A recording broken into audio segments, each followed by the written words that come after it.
पारधी आणि कबूतर. एका गावाच्या हद्दीबाहेर एक मोठे वडाचे झाड होते. त्या झाडावर बरेच पक्षी घरटे बांधून राहत होते. तिकडून येणारे जाणारे लोकसुद्धा त्या वडाच्या सावलीत बसून विश्रांती घेत होते. त्या झाडावर लघुपतनक नावाचा कावळा राहत होता. एकदा खाण्यासाठी काही मिळते का हे बघण्यासाठी लघुपतनक गावाकडे उडत जात होता. एवढ्यात त्याच्या नजरेस पारधी जाळे घेऊन जात असलेला दिसला. ते बघून कावळ्याला वाटले, हा दुष्ट पारधी वडाच्या झाडाकडेच चालला असणार. म्हणजे आपल्या पक्षी बांधवावर कदाचित संकट येणार तर. कावळा तसाच वडाच्या झाडावर परत आला आणि सर्व पक्ष्यांना म्हणाला, हा दुष्ट पारधी धान्य टाकून तुम्हाला जाळ्यात अडकवण्यास येत आहे. तुम्ही धान्य खाण्याच्या मोहात गेलात तर त्या जाळ्यात अडकाल. पारधी थोड्या वेळातच त्या झाडाजवळ गेला आणि जाळं टाकून बाजूला बसला. तेवढ्यात चित्रगीव नावाचा कबुतरांचा राजा आपल्या परिवारासमवेत अन्नाच्या शोधासाठी आकाशातून उडत होता. त्याच्या नजरेस पारध्याने टाकलेले धान्य दिसले. तेव्हा लघुपतनक त्या चित्रगीवाला नको नको म्हणत असतानाही चित्रगीव आणि कुटुंबीय त्या धान्यावर तुटून पडले.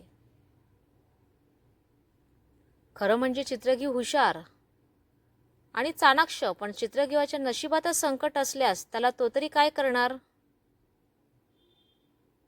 चित्रगीव आपल्या कुटुंबासकट त्या जाळ्यात अडकला.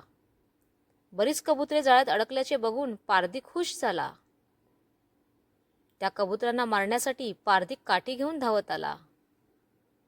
त्याबरोबर चित्रगीवाने सर्व कबुतरांना जोर करून जाळ्यासकट उडण्याचा आदेश दिला. त्याबरोबर जाळ्यासकट कबुतरांनी आसमंत गाठला. पारधी त्यांचा पाठलाग करू लागला. तशी कबुतरे वेगाने उडू लागली. शेवटी पारधी स्वतःच्या नशिबाला दोष देत मागे फिरला. पारध्याच्या संकटातून पार पडल्याचे लक्षात येतात चित्रगीव म्हणाला, हिरण्यक नावाचा एक उंदीर माझा मित्र आहे. आपल्याला मोकळे करण्यासाठी त्याची मदत होईल. हिरण्यक एका टेकडीच्या बिळात राहत होता. तिकडे पोहोचल्यावर चित्रगीवाने हिरण्यकाला मदतीची हाक दिली. त्याबरोबर हिरण्यक धावत आला.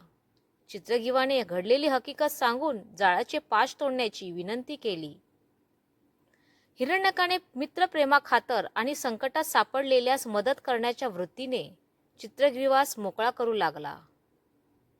तेव्हा चित्रगीवाने हिरण्यकास सांगितले की, आधी माझ्या परिवाराचे पाश तोड. आपल्या प्रजेला संकटात ठेवून राजाने सर्वांच्या आधी संकटमुक्त होणे योग्य ठरणार नाही. म्हणून मी सांगतो त्याप्रमाणे कृती कर. हिरण्यकाला चित्रगीवाचे विचार ऐकून खूप आनंद झाला. हिरण्यकाने चित्रगीवाच्या परिवाराला आधी मोकळे केले आणि नंतर चित्रगीवास मोकळे केले. चित्रगीवाने हिरण्यकाचे आभार मानले असता हिरण्यक उद्गारतो, कधी संकट आले तर मला जरूर हाक मार, मी मदतीला धावून येईन. तात्पर्य, संकट समय जो मित्र धावून येतो तोच खरा मित्र.